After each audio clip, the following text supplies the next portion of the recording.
and darkness was over the face of the deep. And the Spirit of God was hovering over the face of the waters. And then God said, "Let there be light." And there was light. And God saw the light, that it was good, and God divided the light from darkness. God called the light day, and the darkness he called night. So the evening and the morning were the first day. Then God said, "Let there be an expanse in the midst of the waters, and let it separate the waters from the waters." Thus God made the firmament, and divided the waters which were under the firmament from the waters which were above the firmament. And it was so. And God called the firmament heaven. So the evening and the morning were the second day. Then God said, Let the waters under the heavens be gathered together into one place, and let the dry land appear. It was so. And God called the dry land earth, and the gathering together of the waters he called seas. And God saw that it was good. Then God said, Let the earth sprout vegetation, plants yielding seed, and fruit trees bearing fruit, in which is their seed, each according to its kind on the earth. It was so. And the earth brought forth grass, the herb that yields seed according to its kind, and the tree that yields fruit, whose seed is in itself according to its kind. And God saw that it was good. So the evening and the morning were the third day. Then God said, Let there be lights in the expanse of the heavens, to separate the day from the night, and let them be for signs and for seasons, and for days and years. And let them be lights in the expanse of the heavens, to give light on the earth. and it was so.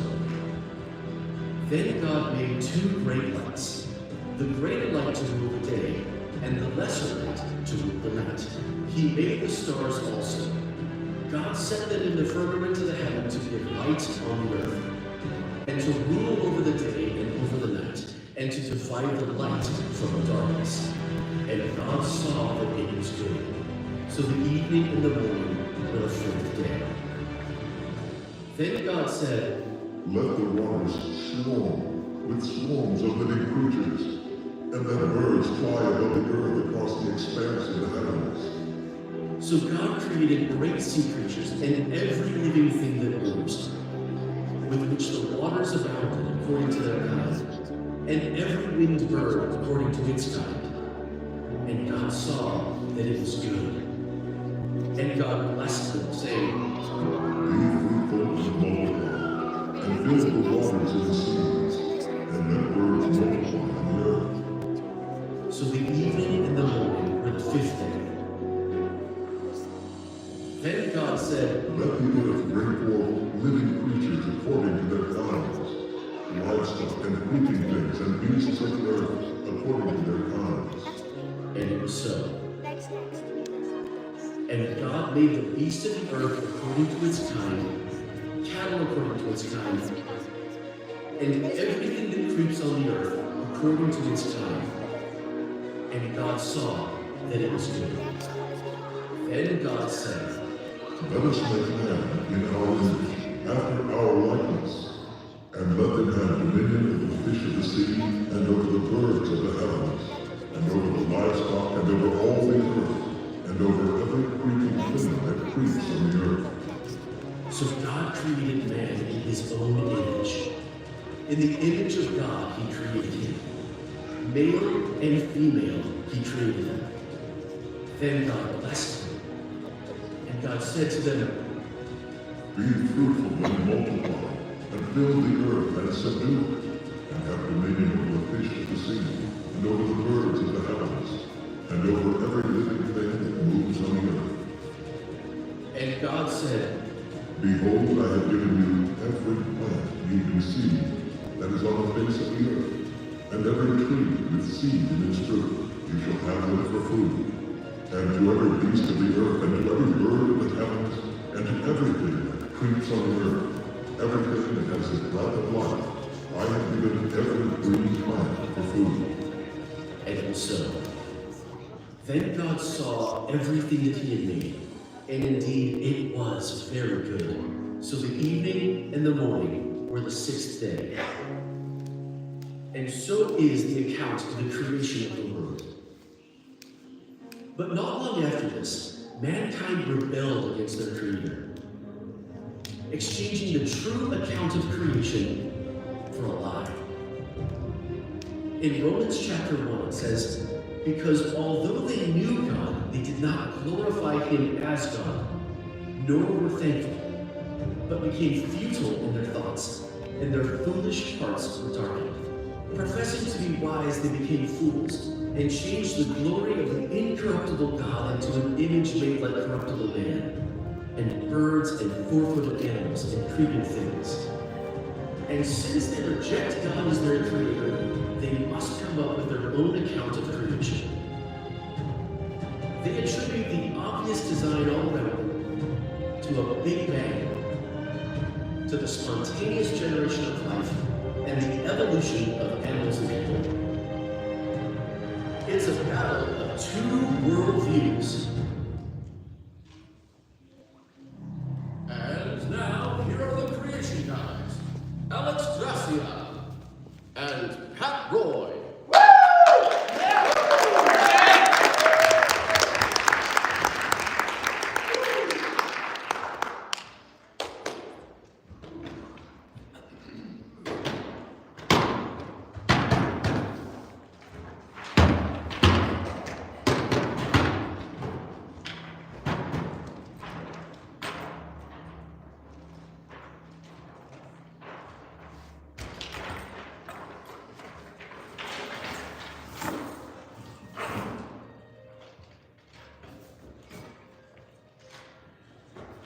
Oh yeah.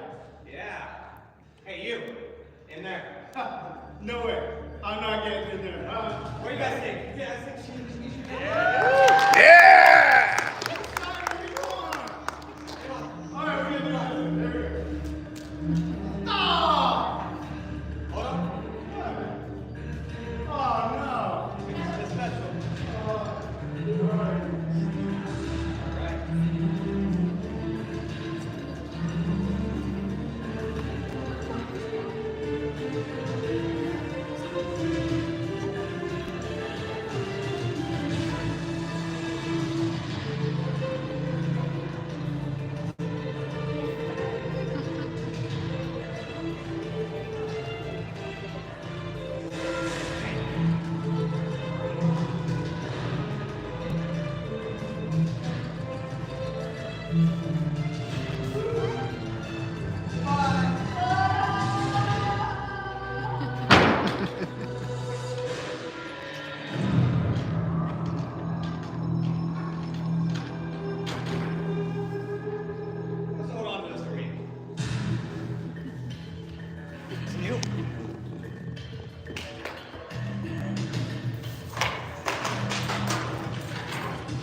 in. So our goal is not only to reach audiences with the creation message, but also to train up young people to get excited about going out and just telling people about the creation message and also about the gospel. So Alex, awesome to have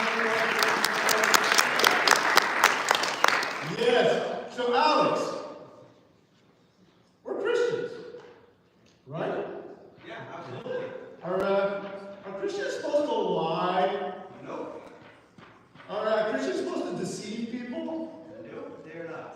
Okay, well, it could be then that what you just saw may not be the way it really happened. But in fact, sometimes things that look like they're one way are actually completely different. And things that people see with their own eyes that they think are true, actually the truth could be totally different, right? Alex, it's a lot like the video that we saw at the start, right? Yeah, absolutely. And as you guys may have heard in the video, in Romans 1, it says they exchanged the truth about God for a lie, and they worship the creation rather than the Creator. Exactly so. Alex, because they reject the creation account, the one that's told in the Bible, the true account, they have to come up with their own creation account, their own creation story. And one story that's very popular is that there was a big bang that created the entire universe. And then they go on to say that non-living materials became alive. And then they say that mutations plus natural selection can turn one creature into another one, eventually into an ape-like creature, and into humans. And tonight, that's what we're going to talk about, right, Alex? Yeah, absolutely. So we're going to start with the Big Bang. So Alex, tell us about the Big Bang. Where did that first come from? Yeah. So you guys see, in the 1920s, an astronomer by the name of Edwin Hubble looked into his telescope and he saw that the universe was expanding. And so he said, aha, that's it. If the universe is expanding, then it must have had a starting point. And so they came up with this idea that all the energy and matter was packed into the singularity. And then all of a sudden, it just became practical. Woo! All right, guys, there's some cups under your seats. If you put them on your head, they're going to come by and try and knock them off. Rapid expansion, go ahead, not that. So red cup, there you go. Pass it on to somebody. A red cup. Woo! Woo! Yeah! Woo!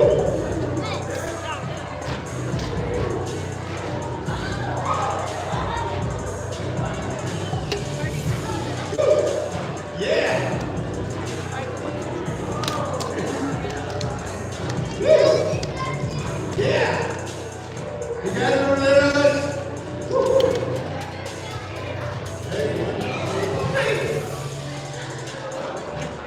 There we go. Oh, yeah! Oh, there it is. There we go. You ready? Woo! Uh-oh. There you go, guys. Woo! All right, Alex. All right.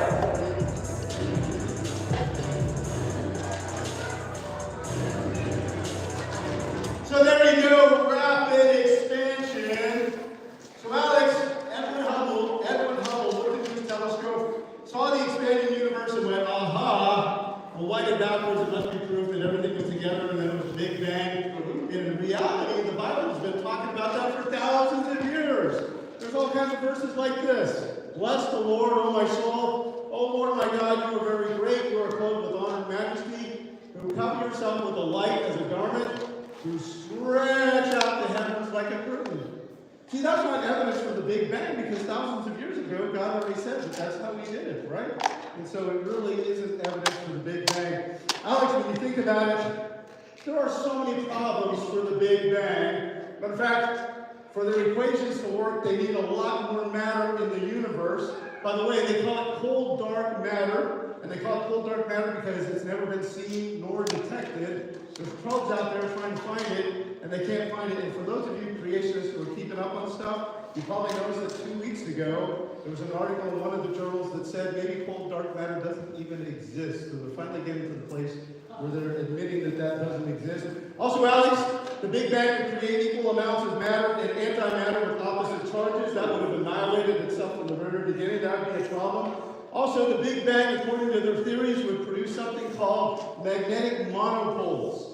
Now, you know how magnets have both a north and a south pole? Well, they say, according to their theory, is that it will produce a north monopole and south monopoles. We don't see any of those. Also, Alex, they say that the first stars that formed out of the Big Bang only had lighter elements, and they call those stars population-free stars. If those stars had really been created in the first place, we should see those. We don't see those as well. So, Alex, when you think about it, we're missing the antimatter, we're missing the population-free stars, the monopoles, and the whole dark matter. So when you think about it, their theory is really missing a lot, and yet they talk about it like it's fact. But really, scientifically, it's just missing too much. There's just no way that it could be a valid theory. So, Alex, they say that hundreds of thousands of years went by after the Big Bang, and that hydrogen gas began to form, and then eventually that hydrogen gas collapsed down into the first star. And Alex, I thought it'd be kind of fun if we made some hydrogen and blew it up here tonight. What do you guys think? Should we do that?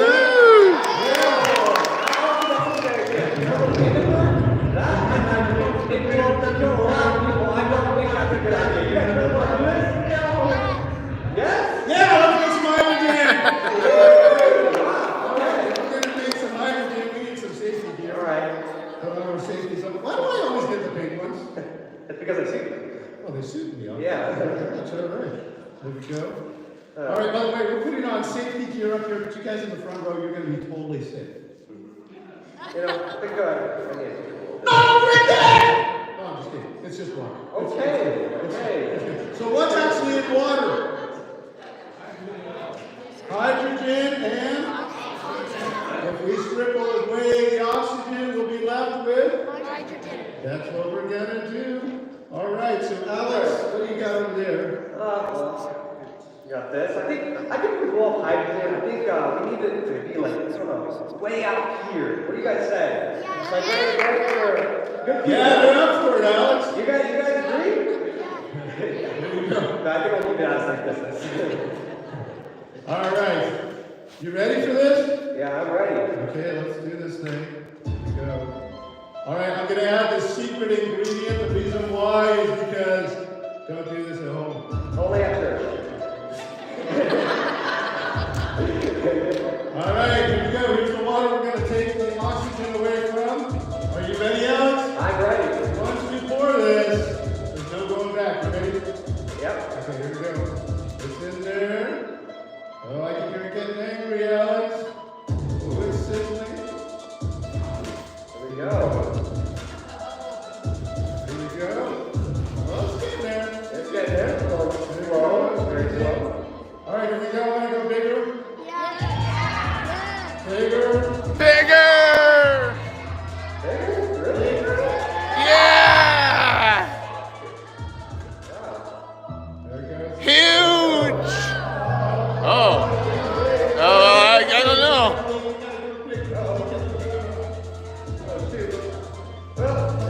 Okay, hold it up. You guys ready?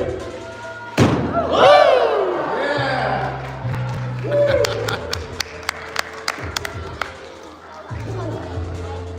Wow, that was something.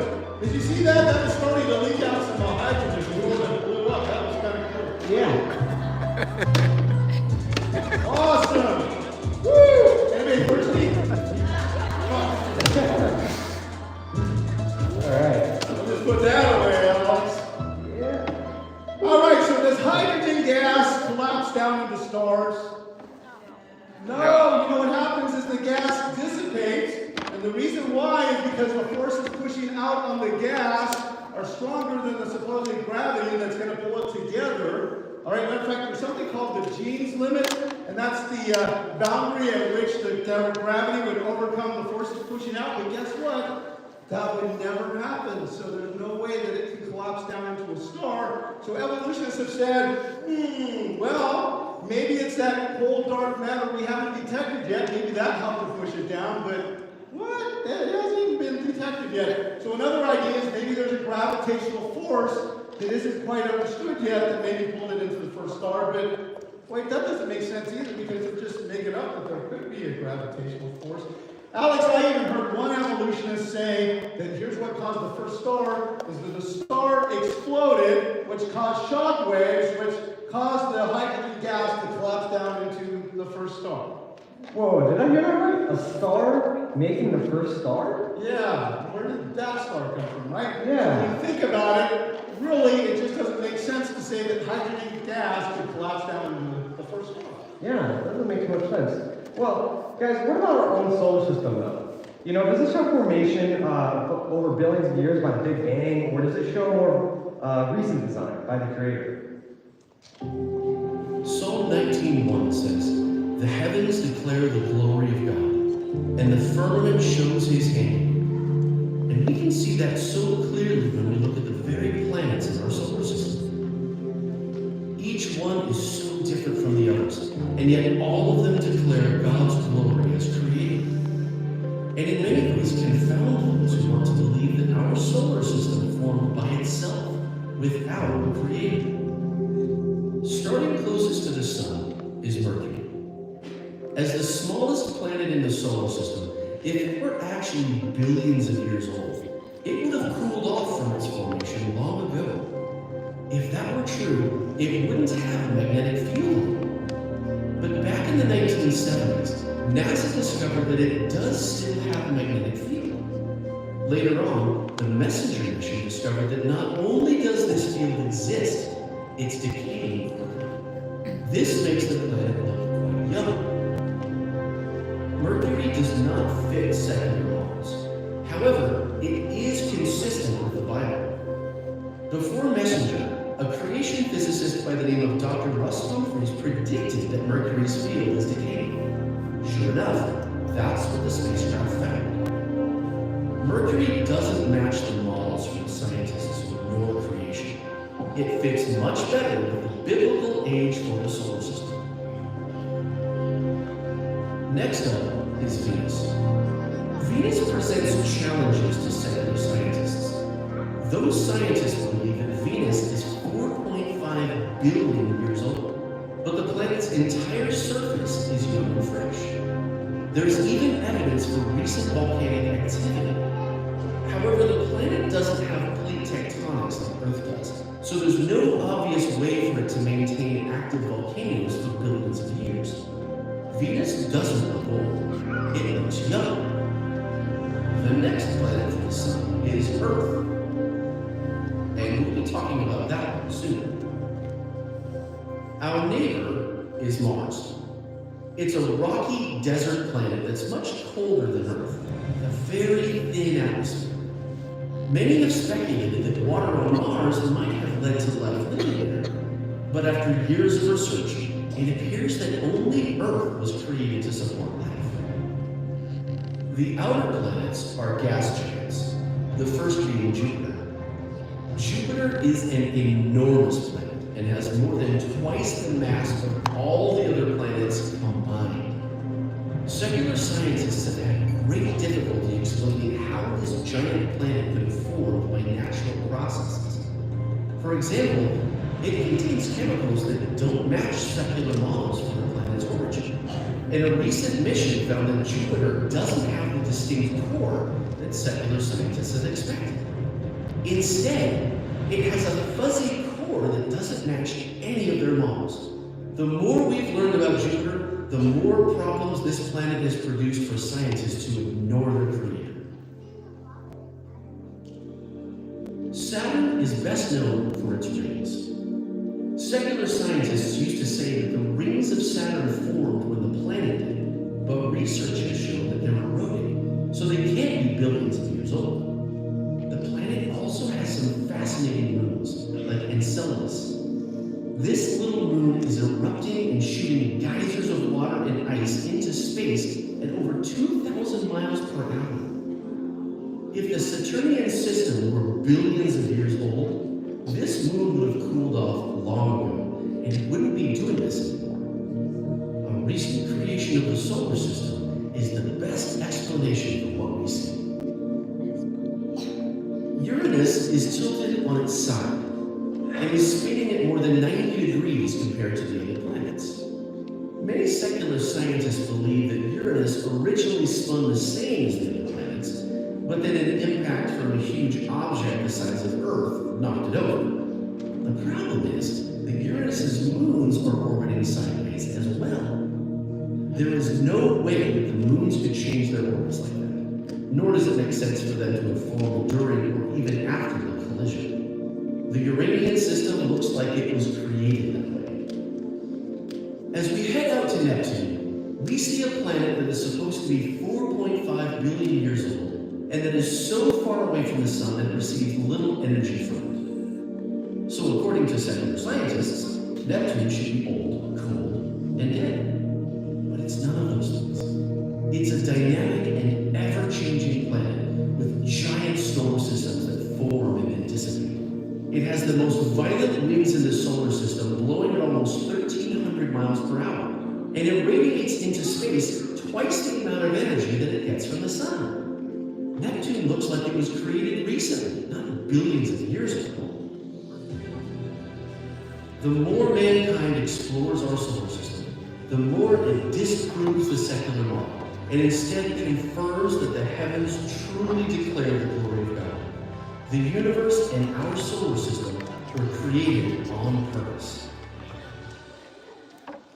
Wow, that's pretty cool. Well, now that we focus on our solar system, let's come back down to Earth here, right? And it exists in multiple forms: solid, liquid, vapor, and plasma. Well, Alex, also think about the other amazing thing about water is God created an incredible system to give us pure water. It's like He was preparing the planet for life to be here. Think about it. We get our water dirty, and then the water evaporates and leaves all the impurities behind, and then it goes up into the clouds, and then eventually comes back as rainfall, giving a source of clean water all of the time. Isn't that incredible design that we see just in that system alone? And Alex, speaking of clouds, I thought it'd be kind of fun if we made a cloud here tonight. What do you think? Oh, really? Like to show the entire room? Wow, let's go travel size. We're gonna make it in a bar. Travel size, Okay, you guys need to watch because you're gonna be doing it pretty soon, but don't touch anything. I see you. Don't touch anything yet, all right? We'll touch something in just a minute, all right? Did you give me the okay sign? Thank you. All right, here we go. We're gonna put the alcohol into the bottle, and then what we're gonna do is we're gonna swish it around so it gets on all the walls of the bottle, and then Alex, what are you gonna do with that pump? Yeah, so I got a pump here. We're going to go ahead and pump in air. Now you guys would have pumps under your seats. The yellow and silver pumps, they have a tab. They need to be up, and the red ones, they need to be down. So we're just going to go ahead and come in here. We're going to start pumping in air. Okay, Alex, it's starting to get hard already. That's great. How about 100 more times, Alex? 100 more times. Let's get here. 10, 9, 8, 7, 6, 5, 4, 3, 2, 1, 2. Bottom. Awesome. All right, it's your turn. Go. We need to work together. And somebody needs to hold it on there really well. Once you're done, pass it on to somebody else. All right.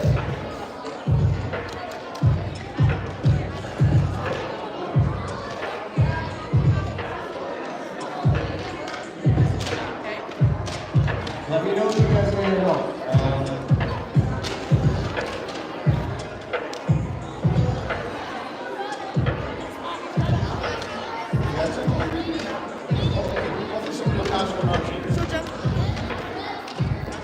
All right, it takes 2 people.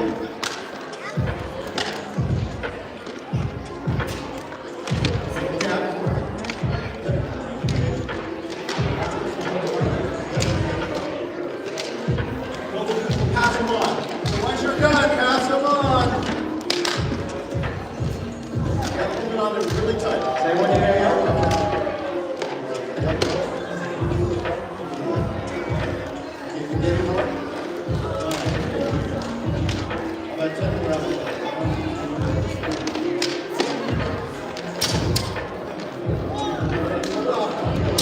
Oh yeah, you did it.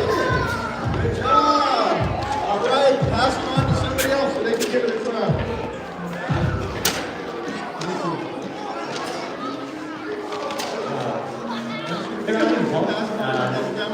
Does anybody need a working pump? Anybody need a working pump? You can take the pedal on. You gotta hold it on there really tight.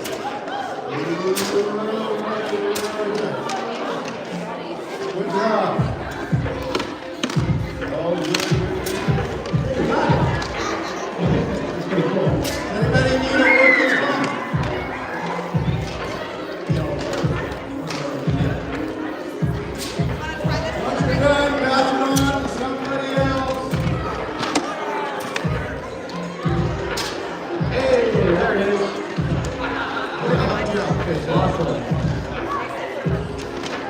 Maybe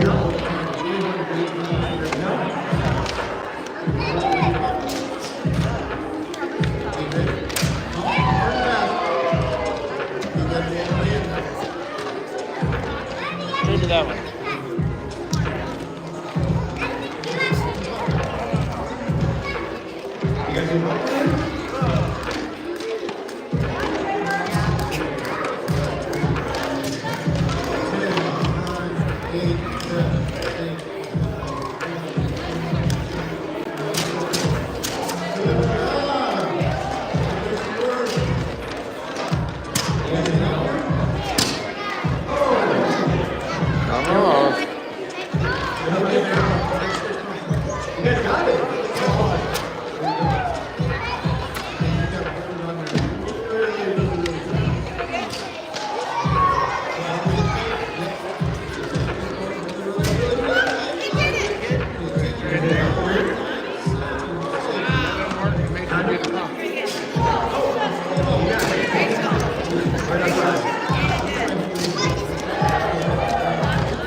Oh, success! You made it!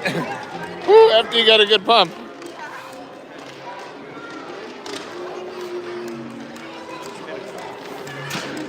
All right, everybody, I'm going to ask you to put them underneath your seats.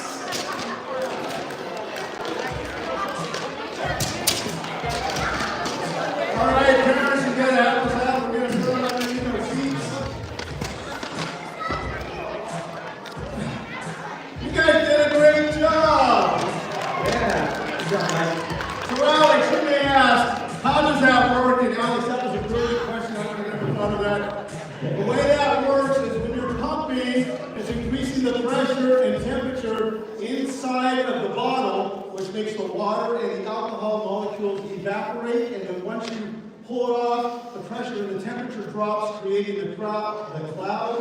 By the way, that's how real clouds form. And so tonight you guys made real clouds, you just made alcohol clouds. A little weird, but you know, it'll work. Wow. So the Earth is special because of the way water works here on Earth, right? Yet there are so many other aspects to show how our Earth actually was specifically designed to support life. Planet Earth, our home.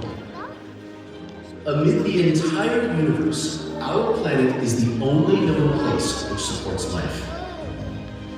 What makes our planet so unique?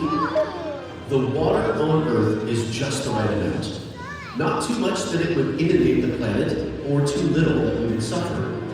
It's also in the right form, liquid. Not all bound up in ice. Not dissipated in just gas. The water on Earth cycles from all three forms to give us the perfect blend. Our Earth is the right size and the right mass. Large enough to hang on to its atmosphere, but not so large to hold on to too much atmosphere and cause too much heat. We have the right chemical composition to support life, such as iron, oxygen, and nitrogen. Most planets are very limited in their basic elements, but the Earth is plentiful. The Earth is in the Goldilocks zone, not too far from the sun that we would freeze, and not too close that we would burn up. Our Earth's poles produce a protective layer of magnetic energy to protect us from the harmful rays of the sun. Our vegetation is designed to breathe in carbon dioxide and exhale oxygen. Our plants produce seeds so that they might reproduce over and over again, providing a continual source of food. We have just the right amount of gravity. Not too little, not too much, but just the right amount of life. Our moon's gravity produces tides, churning up and moving the oceans to keep life from stagnating. Our Earth was designed by God for life. He focused all of his attention on our planet. All of the others in the universe were simply for decoration to showcase his glory. But the Earth is special among everything he created. The scientists searched to find an equal planet, but according to scriptures, the Earth will stand alone as God's focus for life. Our home was created especially for us. Well, there you go, Alex. When we look at Earth, we can see that God is preparing a home for us. So, Alex, think about this. The Big Bang couldn't create the universe, and our solar system looks incredibly well designed, and when we look at Earth, it's just made just perfect for us in all those ways that it just mentioned. You know what it tells me is that God created everything with purpose, didn't he? Yeah. You guys agree? Amen. All right. Well, Alex, we also said that we were going to talk about the origin of life, and it's just pushed it really bad button. There we go. All right. So we're also going to talk about the origin of life and where did it come from. But before we do that, I know this is maybe a little random, but how many of you like to bake? You guys like to bake? Okay, how many people like collecting recipes and trying new recipes? That's awesome. I've got a new recipe tonight that maybe you've never tried before. Actually, Alex, it's the recipe for mice. Mice? Yeah, for mice. Well, maybe others share this. By the way, just think about it. If somebody has a cat, this is going to be great. You'll be able to save all kinds of money from dog animals because you can just make mice for your cats. So. All right, so here we go. The recipe, and these are the actual words of Jean-Baptiste von Helmont, okay? So I'm going to be reading his actual words here, okay? So here's the recipe for mice. For if you press a piece of underwear... Did you say underwear? Yeah, I just said underwear right here in church. Soiled with sweat together with some wheat in an open-mouth jar. After about 21 days, the odor changes. What? Yeah, I bet, right? And the ferment coming out of the underwear and penetrating through the husks of wheat. And all throughout the house and out into the field, maybe into the neighbor's house? Yeah. Okay, here it comes. Changes the wheat into mice. But what's even more remarkable is that the mice of both genders emerge from the wheat, and these mice successfully reproduce with mice born naturally from parents. Parents? No, not parents. This is the recipe for mice. Oh, yeah. But what's even more remarkable Even more remarkable than that. is that the mice which came out were not small mice, but fully grown.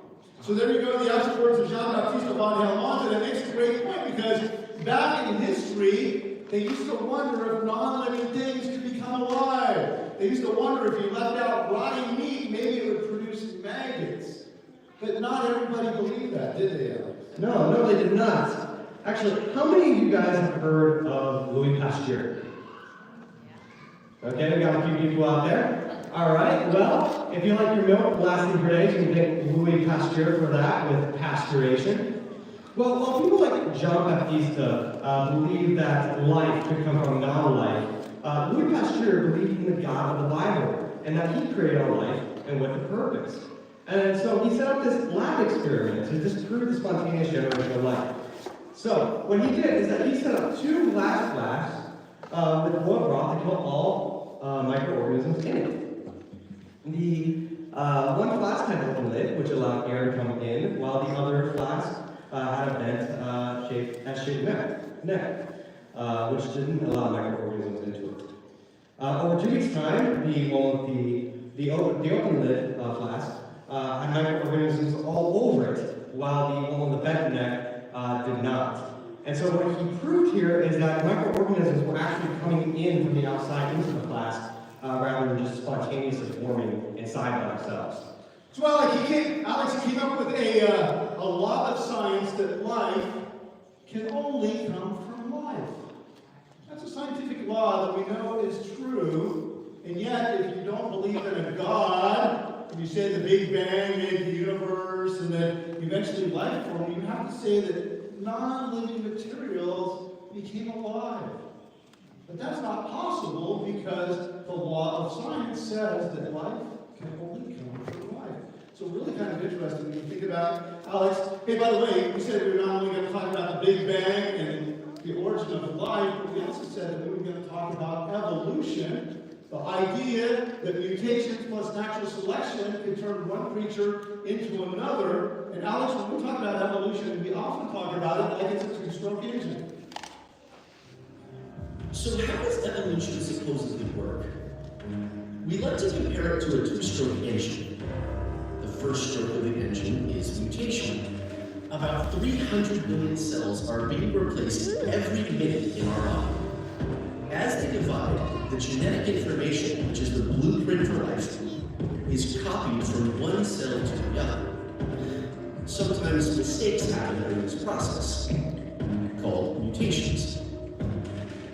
While most mutations happen during cell division, they can also happen because of radiation, exposure to chemicals, or viruses. The mutations that take place in germ cells are most likely to be passed on to the next generation. Evolutionists teach that the genetic changes that lead to adaptive changes are in fact randomly broken genes, and that there is no tendency whatsoever for DNA to mutate toward purposeful outcomes.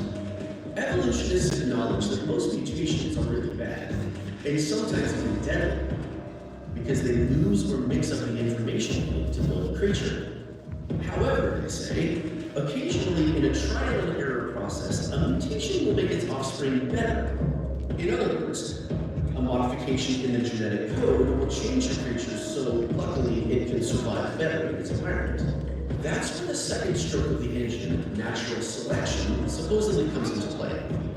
Darwin's concept of natural selection was his way to overcome the randomness of what modern-day evolutionists credit to undirected mutations. Darwin claimed that natural selection could act like an intelligent human breeder and could mystically scrutinize every one of these genetic mutations and select the favorable ones. Evolutionists claim that the new mutants will eventually multiply and become the most competitive in their environment. The less fit won't be able to compete against these new mutants and will eventually die out, leaving only the superior mutants to pass on their genes. Darwin's ideas became the foundation for modern-day evolutionists that believe natural selection can sort out and save the mutations that prove beneficial, and use them to slowly build new creatures. Supposedly, this process repeats over and over again, over thousands, hundreds of thousands, and millions of years, gradually changing one type of animal into another. And it's this two-stroke engine, mutations and natural selection, that supposedly drives evolution forward, creating all life on Earth and eventually turning the first simple life into a human. But does this two-stroke engine really work? Or is it more of a religious belief that turns nature into a substitute God?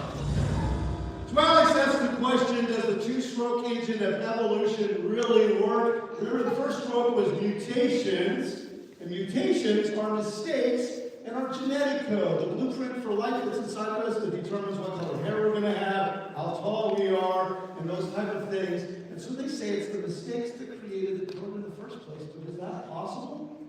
You know what it's time for, Alex? Let's say dinner time? We had some pizza before, right? I didn't have any pizza, You didn't have any pizza? No. It's actually time for the mutation game! Woohoo! Four people from this side to come, 4 people from that side. Alex is going to choose those. You need to be good spellers. Good spellers. Okay, let's come on up.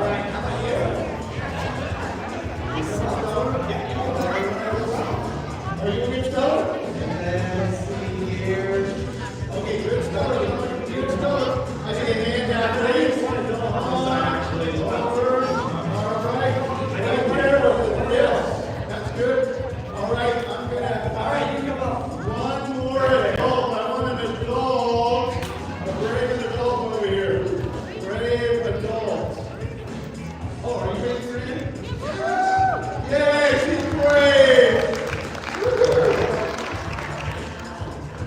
come on over here. You guys can come back here. Okay, you guys can stand right here.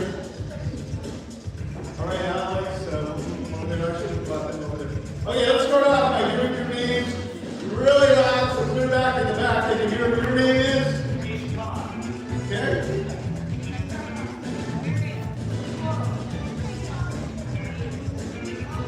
I'm sure you guys got all that all the way back there. Okay, here's what we're gonna do. By the way, let's give a round of applause for you. All right, here's what we're going to do. Is we're gonna lock you guys in the trunk and blow you up with hydrogen. All right, so Alex, you want to lead him up to the stage there? Hello, Alex. You notice that we've got a stack of alphabets for each one of you, so you can grab your stack of letters. And Alex, you want to tell them what they're going to do? Yeah. So what you guys are gonna do? You guys notice you guys have some lines right there. Let's not tell them about the letters. So yeah, first thing you guys are gonna do is that you guys are gonna come up with a 6-letter word, no repeating letters, and so you guys are gonna put that up there. So both of you guys are gonna come up with a 6-letter word. Yep, so you can sit right here, you guys can work on it, just amongst yourself, you're looking for a 6-letter word, that's an alphabet with no repeating letters. You guys want to do the same thing over there, if you want to come up with a 6-letter word, you can work on the carpet right here, and then once you get to the word, you can put it on the rack over there. And Alex, I thought tonight, it'd be kind of cool if we gave a prize away to our winning team, what do you think? I think that sounds like a good idea. All right, we're going to give away Alex Carr! Whoa, my car? Do they want your car? No. I mean, you guys don't really want my car, trust me. Got some transmission issues. If anyone knows what that's like. All right, I've got some music fossils here. These are called DVDs. Remember, they're round and shiny and flat, and you put them in these weird machines and somehow video. It's hard to bring zeros and ones up here. That's the problem, right? So hey, the creation, guys, was actually started by myself and my good friend Kyle Justice. Both of us are creation media producers. That's what we actually do. And so we put together a documentary a few years back when the first eclipse went across the nation called The Great Eclipse. And since the last eclipse just went by not too long ago, we're going to give these out for prizes. We've also got a bunch of other videos that we produced on the back table back there. We just thought that we would bring those to give away as prizes tonight. So while they're working on that, I thought I would just tell you very quickly about the creation, guys. We got this idea probably about 4 years ago, and then we actually had our first creation experience in Vancouver with Creation Calling, which was called Glenn's Gizmos back in those days. We were the first ones to help us put it on. So it's kind of cool that it's all these years later, and here we are doing this again. It is. So we've been doing this for about 3 years. We're now traveling around the nation. When we get back, first of all, Alex is helping now. My daughter is also one of the ones that does this with me. We've got some other young men back in Lynchburg, Virginia. When I get home in a couple of weeks, I'm going to take off for Wisconsin and take another young man with me. And again, our goal is just to kind of train them and get them excited about using their talents for the Lord. Okay, you guys can scoop up your letters there. Can you get all the extras there, Alex? Okay, I'll grab those from you. Thank you. They don't need to be any more. That's good. Just doing a little cleanup here. All right, there we go. All right, so you guys think the game is over, but it hasn't really even begun yet, all right? So here we go. If you guys can come a little closer so I can tell you the rules. Here we go, Alex. Yeah. All right, why don't you talk about the bubbles now? Yeah, so what you guys are going to do, as you guys see, you guys each have some lines. You guys have your lines right there, your lines right here. What you guys are going to do is that you're going to try to go and blow some bubbles and you're going to try to get through the ring. And then the other people, the other 3 people, one person's going to be standing behind this line, the other 3 people are going to try to go ahead and get it through. They're allowed to come up here and try to blow it, help get the bubbles through the ring. So you'll give the example. Oh! So close. You know what? I don't think I've ever made it, Alex. Yeah. Well, if you do get it through the ring, what you guys are going to do is you're going to come over here and you're going to roll the dice. And then whatever number you get, so 6, you're going to come over to the opposite team's side and you're going to choose, in this case, 6. And you're going to go ahead and grab a 6. You're going to grab a 6 letter and you're going to switch it out with anything up here. So you can say switch it with the second one, and it'll be like that. Wow, that's amazing. You create DNA. Yeah. All right. All right. That makes sense? All right, so your job is to mutate their word. Your job is to mutate their word, okay? So you guys, one more time on the review. You blow the bubbles, the rest of the team can get them through the ring. As soon as you get one through the ring, you roll the die. Whatever number comes up, you can go over and switch that number of their letter, and then you just keep blowing bubbles. By the way, while you're switching letters, it's smart to keep the bubbles going because you want to switch that around as much as you can. Do you guys understand the rules? Do you guys understand the rules? All right, I'm going to come over and put 3 minutes on the clock. By the way, this is hard to do up here, so audience, cheer them on. Whenever they make it through the ring, make sure to cheer for them, or when they roll the dice, cheer. So just make sure that you're encouraging these guys. Are you ready? On your mark, get set, go. 3 minutes. Go, go, go!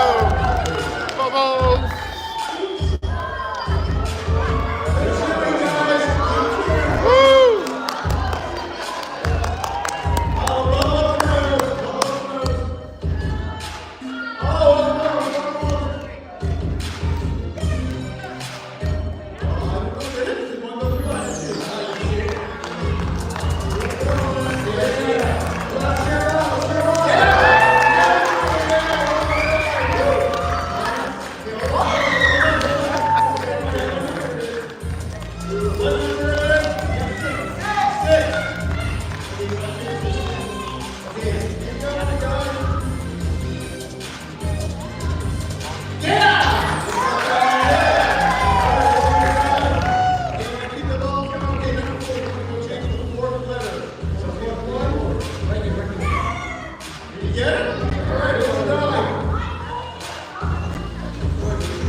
Recita. Oh, that's the sound you get when you drink water and you swallow wrong. You go, Recita!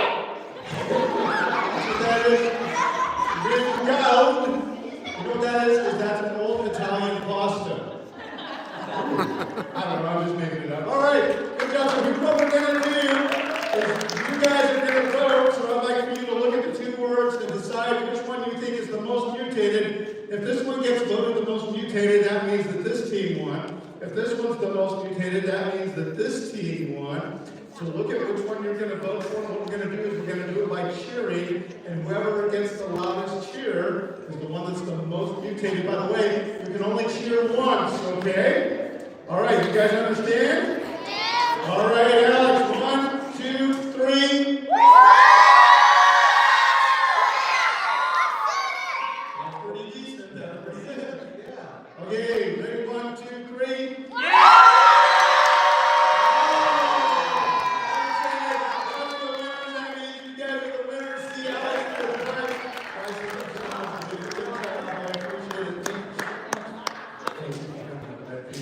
All right, guys, grab your DVD over there to the winning team. We got some prizes over here for you guys. Thank you, guys.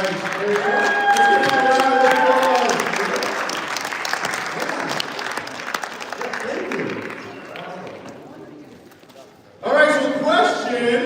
We were using random dice to come up with which letters were going to be randomly switched. Were they getting better or worse, the words? Worse. If we kept going, would they get even worse? So remember what some people say is that because of mutations, the genetic code kept getting better and better, but actually randomness like that causes a code to get worse and worse. And so, Alex, I'm going to hand you that. So, guys, how many of you like really great allegory? Things like Chronicles of Narnia?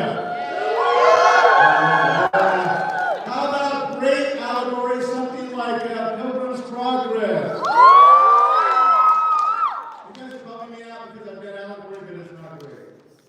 So this is a little book that I call Mutations of Bookhater. It's a little book that I wrote, and my daughter did the illustrations for it.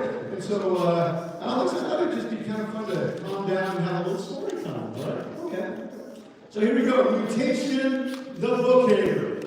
There was once a young man by the name of Mutation. Duh! Hey guys, I got an idea.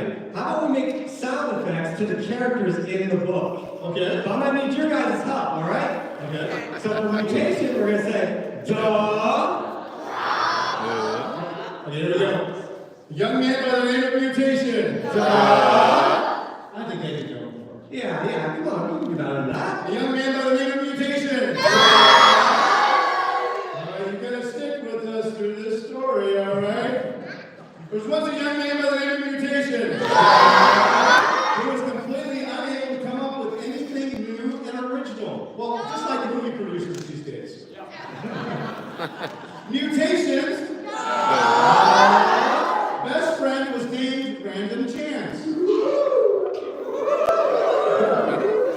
Was named Random Chance. As young men, they often kept an eye on the young ladies. Mutation was known to flirt with danger, but his true love was chaos. Hey boys! I need some hair flips out there. You guys are gonna go ahead and do it with me. Hey boys! But his true love was chaos. Hey, boys. I think they can do it. True love was chaos. Hey, boys. There you go. But chaos, Hey boys! was always followed by disaster. So to win her heart, Mutation decided to recite some poetry that since he couldn't come up with anything original, he ripped a page out of a book. How do I love thee? Let me count the ways. I love thee to the depth and breadth and height of page 8. Who's page 8? Some Korean number, I suppose?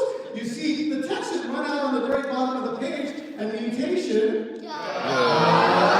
was completely stumped.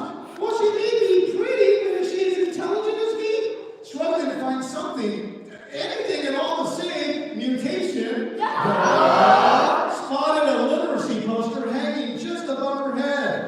A mind is a terrible thing to waste. And that's when disaster showed up. Devastated by his unrequited love, Mutation burned with his hatred for his inability to form his own words. Words were his enemy. And it was then that he declared war on them. War! Flanked by his sidekick Random, they headed out to the depository of the sum of all wisdom in the universe, Barnes & Noble. Well, of course, they've also got those goofy little frappuccinos, right? Random would select a book, and Mutation would rip out a page. Well, at first nobody noticed, but as soon it seemed like readers were making it through books much faster than usual. One third grader allegedly made it through War and Peace in less time than it took her to finish a peppermint latte. Then a thought hit random. Then a thought hit random. You guys are really doing it out here. If everybody was doing it like you, this would be awesome. Random. Nice. Then a thought hit random. Mutation, I've got a great idea. Do you know what it is? No, you don't, do you? Instead of just ripping out pages, what if we switch up pages from other books?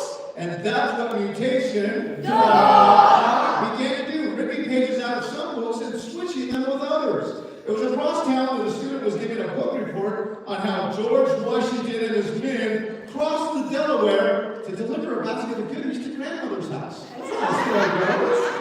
Soon the public became worried because some of the greatest works of all times were being destroyed. They sent in a team of literary experts. Their conclusion? The books were not actually the result of intelligent authors, that had actually been written by mutation himself, guided by random chance. They threw a press conference and invited mutation to share his secrets. He stepped up to the mic, all eyes focused, just waiting for him to say something. Then he finally spoke. How do I love thee? Let me count the ways. So what's the moral of our story? Mutation mostly destroys or switches around information, but never comes up with anything original. But modern biologists believe that mutation has written enough intelligent information to turn goo into a complex human like you. Mutation the locator! Woo! All right.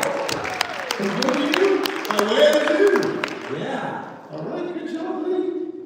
All right, so Alex, when it comes to mutations can create the genetic code, right, Alex?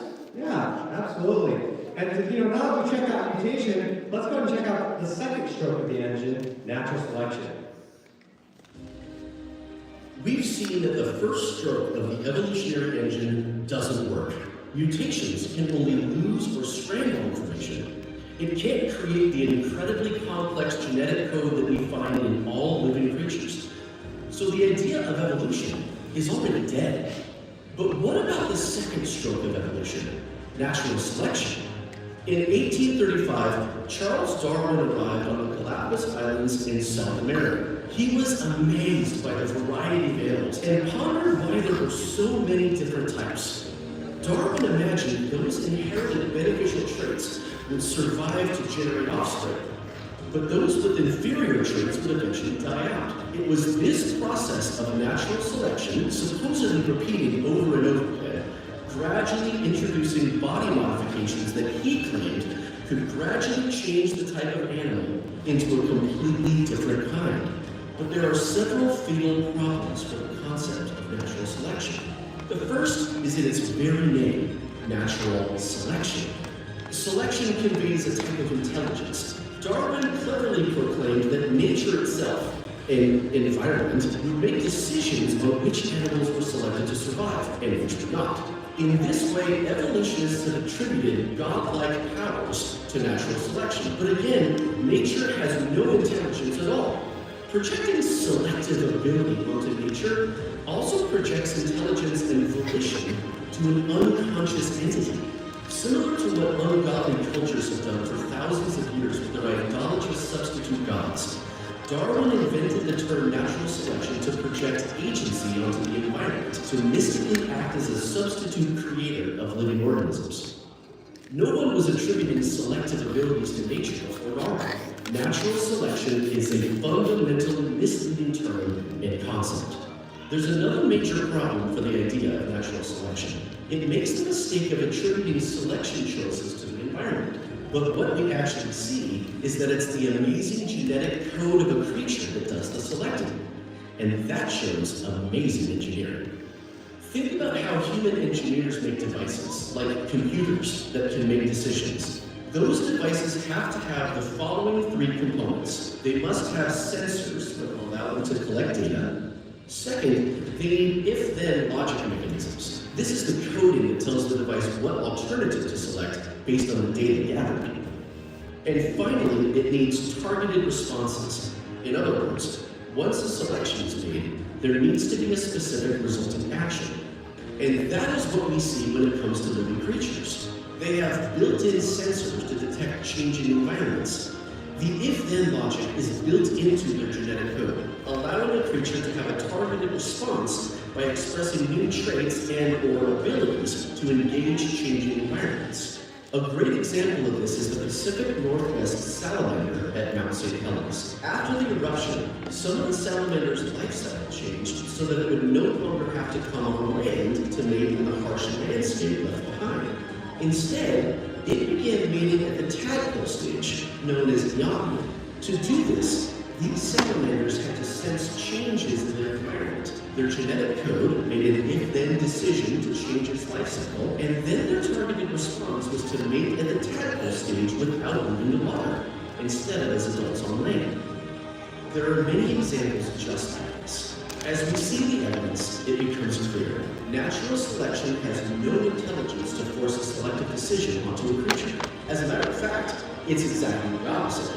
It's the intelligently designed code that allows a creature to adapt to nature. We've also learned that this ability to adapt has built-in limits. A creature can only vary within its created kind, just like we read in Genesis. It's these facts that completely destroy the two-stroke engine of evolution. And it leads us again to see that every living thing was intelligently designed by God, and with a purpose. So Alex, the two-stroke engine of evolution does not work. Mutations cannot create the code in the first place. And natural selection does not work the way that evolutionists say that it needs to work for evolution to be true. So the engine just doesn't work. And yet, there have been evolutionists throughout history that have come up with some really bad ideas that have really changed our world. One of these guys is a guy by the name of Ernst Haeckel. Ernst Haeckel was a German zoologist, naturalist, eugenicist, philosopher, physician, professor, marine biologist, and artist in the 1800s. Oh, it's quite a bit. Yeah, that was busy, wasn't he? Yeah. So anyway, remember when I said he was an artist? Well, he drew some diagrams, and this was a really bad idea. Basically, what he said is the human baby inside the womb retraced its evolutionary ancestry. And so Alex, he said that it started off a human baby as a fish, then a salamander, tortoise, chicken, hog, calf, rabbit, and then eventually became a human before it was born. By the way, Alex, the name of this is Ontology Recapitulates Phylogeny, which in Greek means you're going to have one ugly baby. I mean, think about it. If you were a mom and you were going to have a baby a little bit early, instead of being down at Walmart looking for a crib, you would be down at Petco looking for a terrarium, right? And then eventually the day comes. Ma'am, I'm sorry, but you're a little bit early, so we called in our finest veterinarian. Veterinarian? And then finally it comes out. Blurb. Ooh, what is that? I don't know. It kind of looks like a squid. Oh, but it has its father's eye. Do you see how ridiculous this idea is? In fact, this idea is so ridiculous that back during Haeckel's time, he was proven to be a fraud. They all knew that he had faked his drawings, and nowadays we have the technology to know that a baby is a baby from the very first moment of conception. It's a baby, a human baby, all the way through. And so, Alex, it's ideas like this, evolutionary ideas, that have done some really bad things to our world, isn't it? Yeah, absolutely. You know, evolution has led to some very serious tragedies, actually, within our world. And so, guys, I want you guys to think about this. When we view our origin story through the world's lens of evolution, where you have come from non-living material to apes to humans, then we subject ourselves to having no real foundation for our identity, for who we are, and for our purpose in life. I mean, certainly we can try to create our own identities or purpose, But I've got a feeling reality will end up catching up with us on that. And what about morality? The way that we live? Is right and wrong now just subjective to my preference or your preference? Is evil then just an illusion? Will my preferences not just contradict with yours? My truth versus your truth? Your truth versus my truth? Actually, why is racism wrong if different races of people evolved at different times? Why is slavery wrong if it's about survival of the fittest? Why are dictators like Mao, Stalin, or Hitler wrong when they led their nations down dark paths and got millions killed? Why are they wrong? So then, what is our foundation? Well, our foundation is in God's love, that He established us in His image, and that His love is evident by what Christ did on the cross, dying for our sins, and then rising back up again, giving us a strong identity, a strong purpose in life. That is what Christ, God, does for us. So yeah. Alex, that's powerful, and it means that we're made in God's image, right? Yeah. Just think, what does Satan hate the most about humans? That we're made in His image. And so he's out to deceive and to destroy and to give wrong worldviews. And that's why all of this is so important. And this is why we're doing what we're doing, right, Alex? Yeah. Because we believe. Well, you know, before we end out tonight, we have time for one last game show. And I think it's time to roll cheesy intro. Cue the intro. And now the Creation Experience presents the trivia game show that pits audience members against each other to test their knowledge of creation. This is the Battle of the Worldviews. All right, Alex, we're going to need some volunteers. What if we choose everybody? Yeah. All right. You've heard that you're not supposed to use your cell phone in church. Now's the time to break that rule. If you got a cell phone, you want to pull it out, and you want to shoot the QR code if you can. You can also go to crowd.live and enter the code OR7X4. By the way, Alex, let's divide up the audience, and you know, you've got more people sitting on your side than on my side here. Yeah. What if we do this? What if we kind of divide it right here, and everybody over here is on your side, so you guys are all Alex, and then from here on over is Pat's team, okay? So we'll just kind of draw an imaginary line here, and if you're on the line, you can choose Pat or Alex, all right? So Alex's team and Pat's team, okay? So this was one row right here. Guys, are you able to get in? If you're getting in, can you give us a thumb up, a thumbs up? Yeah. Okay, lots of people over here getting in. Lots of people over here getting in. Let us know if you guys are having any difficulties. You might have to just refresh. That actually helps a lot. So just let us know. All right, so again, you can choose the QR code, or you can go to crowd.live and enter the code OR7X4. All right, and again, That's crowd.live. All right, and Enter code OR7X4. Crowd.live OR7X4 if you want to do it at home. Okay, if you're having a hard time, raise your hand, and maybe somebody around you can help you get in, all right? Crowd.live OR7X4. Alex's team, Pat's team, all right? All right, here's what we're going to do, Alex, is we're going to start our countdown. By the way, countdowns are very important in our game, so we're going to ask you guys to count down for us, all right? So here we go, here's our first countdown of the game. Ready, and go. Right now, here we go. 10, 9, 8, 7, 6, 5, 4, 3, 2, 1, 0. Okay, are you on Alex's team or Pat's team? Go ahead and enter Alex if you're from here over. Yep. If you're from here over, you want to enter Pat's team, all right? So, Alex, it seems like the points are going down. Why are the points going down? Yeah, so if you actually answer quicker, you're going to get more points than if you answer later. So the points will go down over time, and so if you wanted to get more points, you're going to answer really fast. All right, so it's not just the right answer, but it's the right answer quick, all right?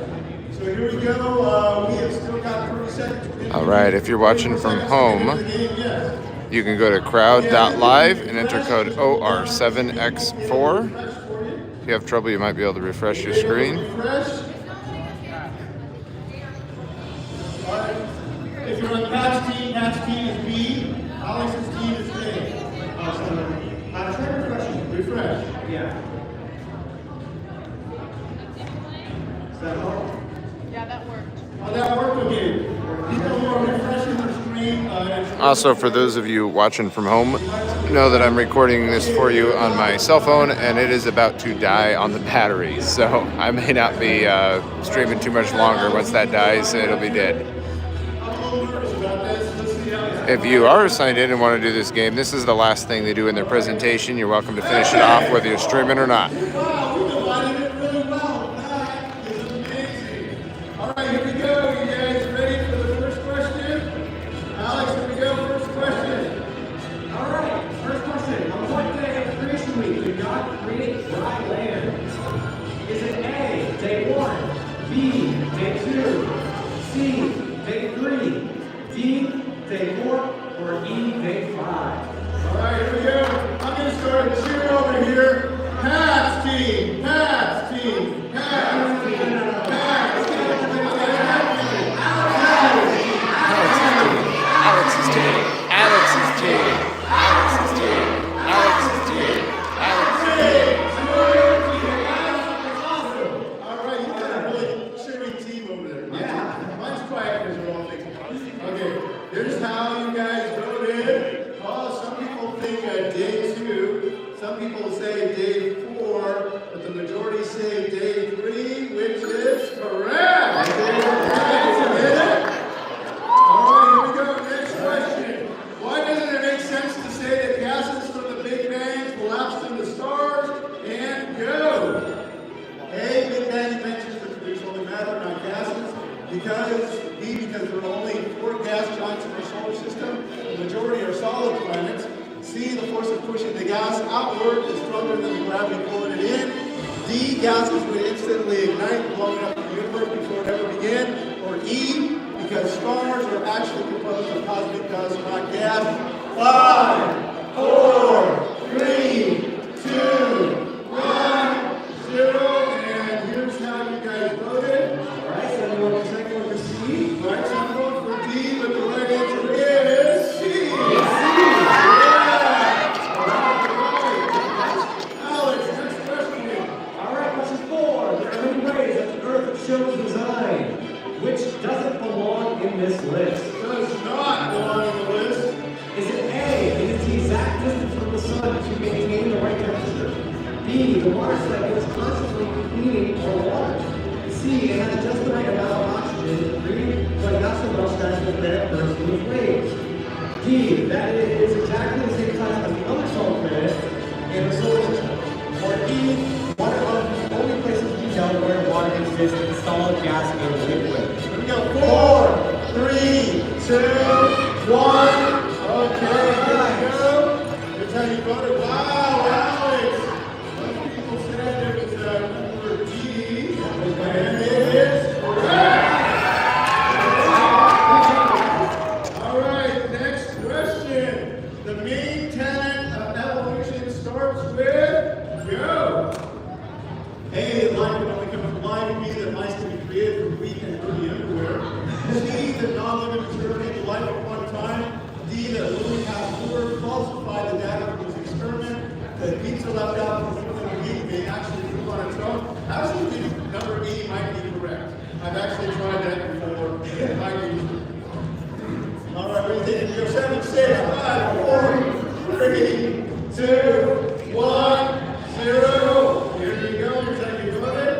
Okay, most people say C. Yeah! All right, Alex, question number 6.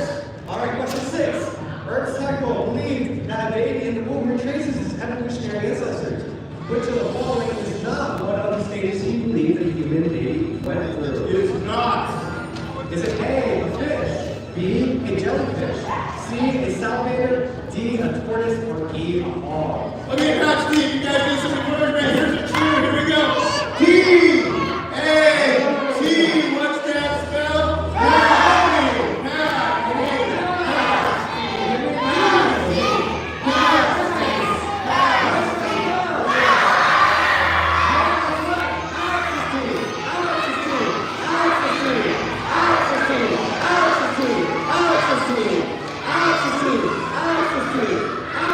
You guys scared me. All right, here we go. What was the right one? Here's the way you voted for the ball. All right. And the correct answer was That's Steve. Did you get that? All right. Good job. Here we go. Next question. Which is the true statement about mutations and growth? A, they make the creature better. B, they include scrambled information. C, they create superheroes. I've seen some movies like that, by the way. D, there are roughly equal amount of beneficial bad mutations. E, all mutations lead to death. Alex, let me go for the countdown. You ready? Yep. 10, 9, 8, 7, 6, 5, 4, 3, 2, 1. Looks like answer B is the most popular, and it is correct. Yeah, good job, good job. All right, question number 8, Alex. All right, question 8. Charles Darwin and modern evolutionists attribute godlike powers to natural selection, but the intelligence that allows creatures to adapt to their environment is actually found A, in the void souls, B, in mutations, C, the amino acids made by the creator, D, in the well-designed cortex of the brain, or E, in the genetic code found inside the creature. All right, There we go. That's team. That's team. That's team. That's team. That's team. That's team. That's team. That's team. That's team. 1, 2, that's team. Woo! Alex, I gotta say, they love you, buddy. You better win. That's all I gotta say. Make it down, you voted. Oh, everybody says E. All right. Yeah. All right. Next question. Literary experts. The literary experts. Think about them. The literary experts thought that mutation, A, actually wrote all the books themselves. B, only wrote books as Barnes and Noble. C, generic chaos. D, only drank lattes. E, worked well with Miranda. All right. What is the true answer according to the literary experts in 10, 9, 8, 7, 6, 5, 4, 3, 2, 1. Okay, that counter's a little weird. Okay, here we go. Take note. Oh, it's kind of divided there. All right, remember it was according to the literary experts. Okay, and they said. Okay, look, the Bible team is cheering over you now. Good job, guys. Great job.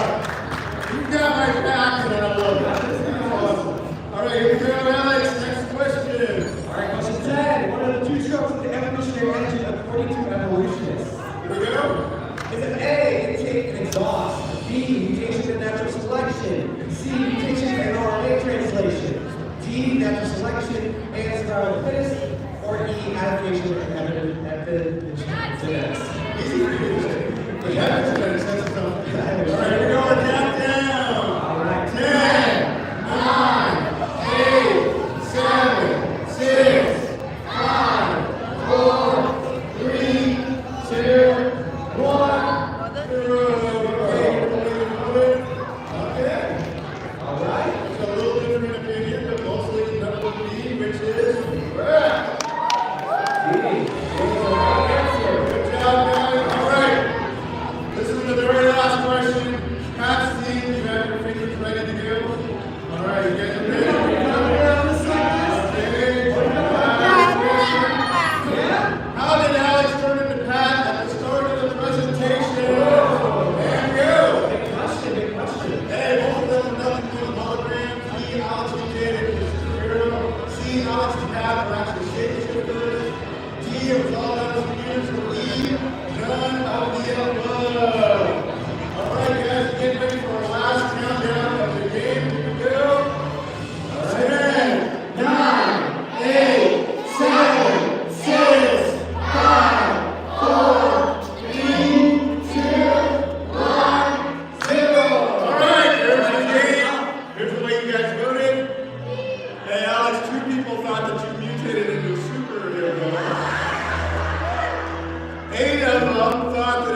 All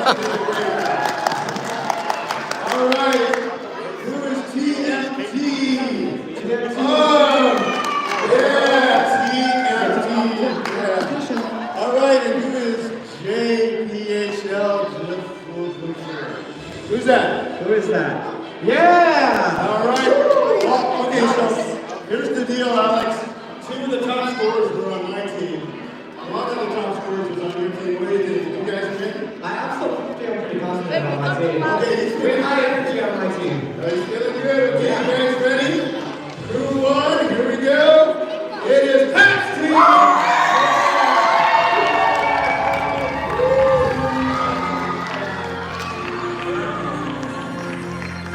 Thank you. They were quieter, but it's because they were thinking. All right, good job. You guys did a great job too. Awesome.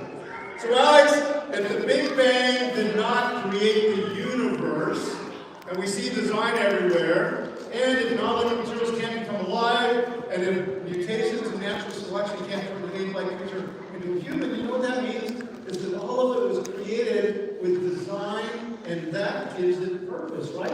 And so everything we see in our universe is created with purpose, and you actually have a great scripture for that, right? Yeah, absolutely. As you guys can see here in Ephesians 2:10, it says, "For we are his workmanship, created in Christ Jesus for good works, which God prepared beforehand that we should walk in them." And that really is our purpose as Christ followers. Yes, is to follow after Christ and to use everything we are for Him. All right, young people, I want you to look at me. Young people, by young people, maybe like college age and down, because I'm really old. I was there like almost at creation. Almost got to ride a dinosaur. So, all you young people, listen to me for just a minute. I want to tell you something exciting.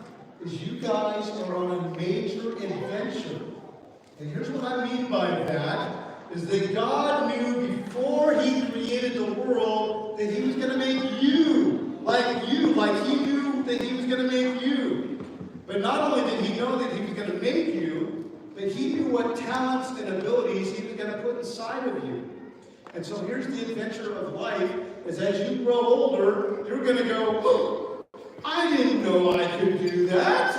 I'm pretty good at that. And you're going to discover some of the talents and abilities that God has put inside of you. So check it out. How many of you are great at singing? All right. Awesome. How about music? Awesome. How about mathematics? Cool. How about building things with your hands? All right. How many of you are good at eating pizza? Yeah. All right. So listen. God put all of these talents and abilities into you. And if somebody's sitting here tonight going, oh, God didn't give me very many talents, guess what? Maybe you just haven't discovered them yet, because God put talents and abilities into every one of you. Okay, young people, listen up to me for just a second. There's three things that you can do with your talents and abilities. And the first thing you can do is ignore them. Do you guys remember the parable of the talents? Remember how the master was going away and he gave 10 talents to one